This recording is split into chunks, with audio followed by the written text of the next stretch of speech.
Okay, എത്ര നാളായിട്ട് use ചെയ്യുന്നു? ഇതിപ്പോ ഒരു കൊല്ലായി. ഒരു കൊല്ലായി. എത്ര കിലോമീറ്റർ ഓടിയിട്ടുണ്ട്? ഒത്തിരി ഓടിയില്ല, ഒരു 8,000 കിലോമീറ്റർ. അപ്പോൾ 2 സർവീസ് കഴിഞ്ഞു. താഴെയുള്ളൂ, 2 സർവീസ് കഴിഞ്ഞു. എങ്ങനെയുണ്ട് വണ്ടി എടുത്തിട്ട്? കുഴപ്പമില്ല. പുള്ളിങ് ലാഗോ എന്തെങ്കിലും ഫീൽ ചെയ്യുന്നില്ലല്ലോ? പിന്നെ ഈ ഹെവി വണ്ടിയുടെ ഒരു അങ്ങനെ ഒരു മറ്റേ ഈ ചെറിയ വണ്ടിയുടെ പോലത്തെ അങ്ങനെ ഒരു അഗ്രഷൻ ഇതല്ല കിട്ടുന്നില്ല. സ്റ്റഡി സ്പീഡ് അങ്ങനെയൊക്കെ ഉള്ള ഒരു ഇത്.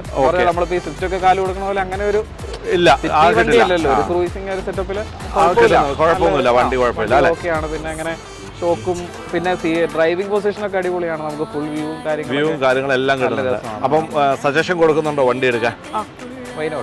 ഞാൻ ഇറങ്ങി എടുത്തപ്പോ ബ്ലാക്ക് കളർ ഇല്ലായിരുന്നു. റെഡ് ഇറങ്ങിയത്. പക്ഷേ ആണെങ്കിൽ ഇപ്പൊ ബ്ലാക്കിലേക്ക് ഒരു 5-6 മാസം കഴിഞ്ഞ് കളർ ചേഞ്ച് ചെയ്യാനൊക്കെ ഇരിക്കും. ഇറങ്ങിയിട്ടുണ്ടല്ലോ. ശരി. ഓക്കെ, ഇപ്പൊ അത്യാവശ്യം നല്ല വെയിറ്റിംഗ് പീരീഡ് ഉണ്ട് താനും. നല്ല വെയിറ്റിംഗ് പീരീഡ് ഉണ്ട്. നിങ്ങൾ ഇതുപോലെ വെയിറ്റിംഗ് ചെയ്തിട്ടാണോ? എനിക്ക് പക്ഷെ ഒത്തിരി ഡിലേ വന്നില്ല. അന്ന് റെഡിന് അത്രയ്ക്ക് ഇത് വന്നില്ല, വൈറ്റിനായിരുന്നു ഇച്ചിരി.